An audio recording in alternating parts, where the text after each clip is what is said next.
Hello!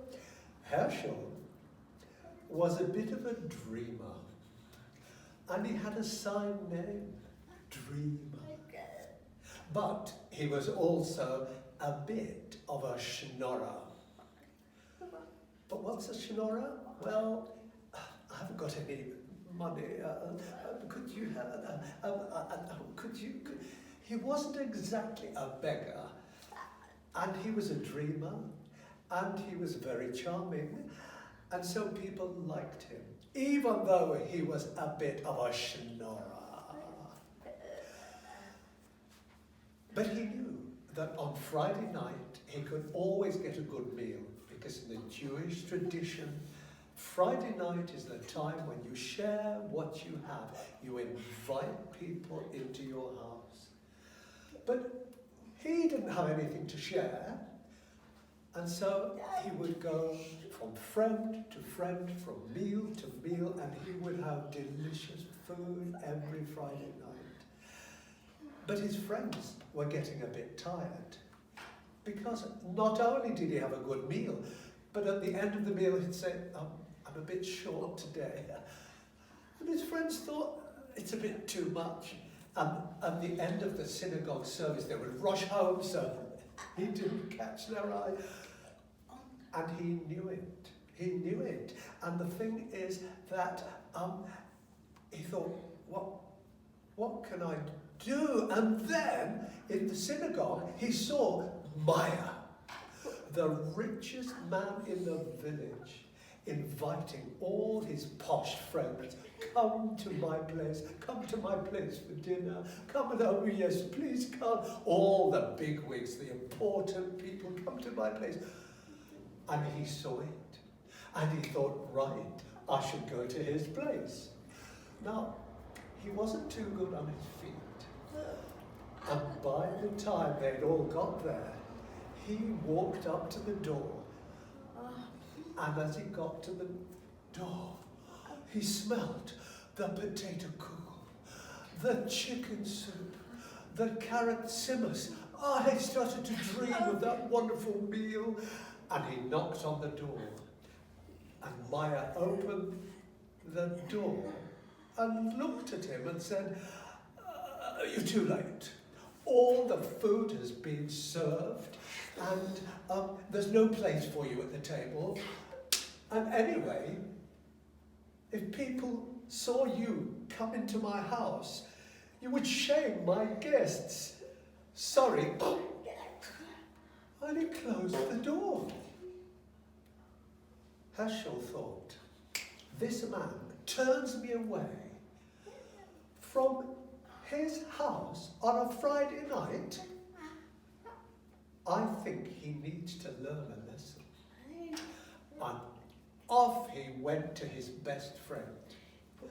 And when he got to his best friend, he said, it's okay, I didn't come to eat. All I wondered if you had a nice suit for me to wear, because I'm going to Maya's place for Friday dinner. Of course, come in. And he had a beautiful suit with trousers with a nice new kippah. And when he arrived at Maya's house once more, he knocked on the door, and the door opened, and Maya said, Shalom Aleichem! Oh! And they started to sing. Lo mehr sich überbetten, ihre Bett. Wo stehst du vor der Tür? Wo stehst du vor der Tür? Lo mehr sich überbetten, komm rein zu mir. Lo mehr sich überbetten, komm rein zu mir. Herschel was invited in, and he went in, and he looked around. And when he saw there were plenty of places at the table, and there was plenty of food, he was invited to sit down. Now, some of the best food, like filter fish, had been served, but it didn't matter. There was plenty more food, and it was put onto the table, and there was a big potato kugel. Oh, he grabbed some of that potato kugel and put it into his waistcoat pocket. And the roast chicken. He grabbed a bit of roast chicken, put it in his jacket pocket and into his top pocket and more into here. And fish, beautiful roasted fish, grilled fish, into whatever pockets he had left. But then he saw chicken soup with knedlach. Oh! He picked up a bowl of chicken soup, he opened his sleeve and poured it down his sleeve, and apple puree. Oh! He picked up that apple puree, put it down the other sleeve, and the people looked and they said, Heschel, what are you doing? What am I doing? It's quite obvious that I am not welcome, but my clothes are. And so, my clothes deserve to eat. You said when I came here last time, I would shame your guests. But the shame is on you, because you turned a Jew away from your house on a Friday night, on the Holy Sabbath. The shame is yours. And off he walked. The guests. But he had plenty of food on that Holy Sabbath night.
It was the Islamic month, Ramadan, where everybody is fasting.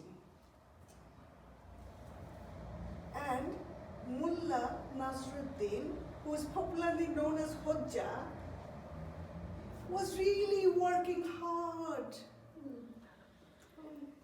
in the field, digging all the day, working really hard. And he got mud stains all over his clothes. By the time of sunset, something came in his head and he was really happy. Yeah, I have got the invitation to the richest person in the town, Ahmed. Ahmed is very rich. And I have got the invitation to his house. And there would be lovely food. But he looked at his clothes. And, whew, look at this. It has got mud stain. It is sweaty. It is filthy. How can I go with this? Then he thought, if I rush to home and change my clothes, I'm going to be very late. So I better as well go now. So he started going to the rich man Ahmed house, thinking about all this food that he is going to eat. Oh, it is in his head. Those food, the smell, the look of it. And he was thinking, all this food, they are like, very juicy, nice. Especially the hummus and bread, the figs, the dates, the nuts, the chicken, the beef,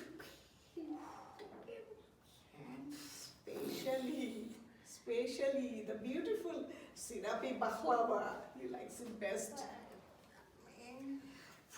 Thinking of all that, yes, thinking of all that, he really rushed to the house. And he arrived. And ding dong, the doorbell. And guess what? Ahmed, with his nice outfit, came and opened the door. With a big smile like this. And the thing is that the moment he looked at him, his smile just disappeared.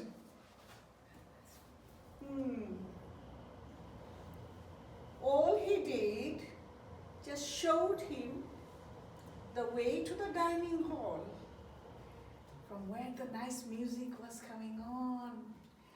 And he could hear the string music and lovely smell of the food. He went in there. He stepped in. Everybody looked at him. Nobody greeted him. Nobody said welcome. None of them were serving him food. But it was amazing. The table was full of lovely looking food. And he was so thirsty. No one even asking him to get a drink or serve him a drink. So he had to go by himself and fetch a drink. And quickly, he had the drink. And he looked around. No one is smiling at him. What he did, you know? He just disappeared. Rushed to his house. Opened the door. Went to his closet where all these outfits are. He got his most expensive thobe. It is lovely, but this is one and only expensive thobe that he has. But it has got lots of pockets. Yes, it was so many pockets in there. He said, all right, okay. And he looked into a shawl. He took off his dirty turban off. Yes, and got the shawl from there. Said, oh, it's going to make a nice turban. While making it, he went out his house and rushed. Ding dong! And guess what? Ahmed opened the door. This time his smile stays on. Come in, my friend. Come inside, my friend. My friend Hodja, come in. I will take you to my guest and introduce them. Hodja very quietly followed him. And the music was there. Nice music is going on. But the main course was finished by then. It doesn't matter really. So much left in the table, especially the things that he likes. Hummus and bread, chicken and beef, figs, crunchy nuts, and best of all, those beautiful syrupy baklava.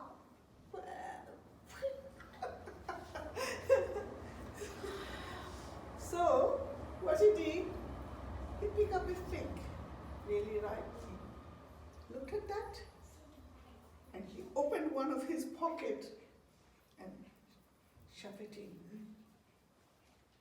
And everybody in the house was staring at him, peering with their eyes, and he knew that they are not talking, looking at him.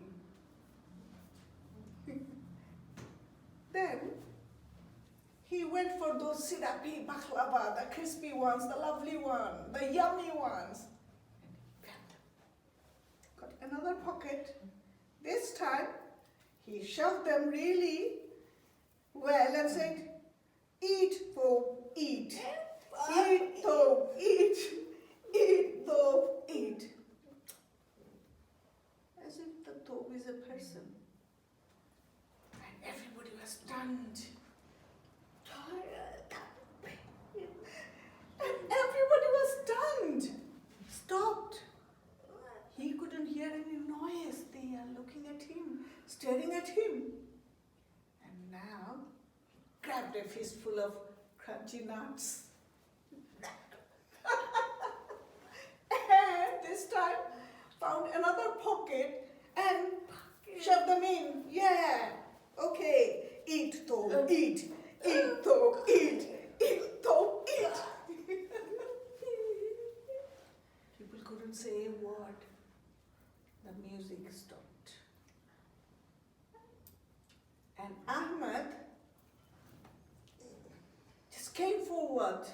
"Hodja, what do you think you were doing? Why you were shoving all those foods in your expensive clothes, in your expensive thobe?" Hodja smiled. "My friend, I came here earlier with my working clothes on, and you didn't welcome me. None of your guests smiled. None of the guests smiled at him. And nobody served him food. I had to fetch my own drink.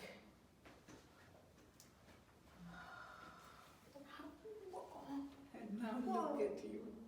Now look at you. I have changed. I rushed home. I've got a nice turban. I have got nice top. And you all are smiling at me. You are greeting me. Everybody is serving food." So, my friend, simple as that, you don't care about me. You care about the clothes that I'm wearing. My clothes deserves eating, feeding. So that's what I had been doing. And Ahmed couldn't say a word.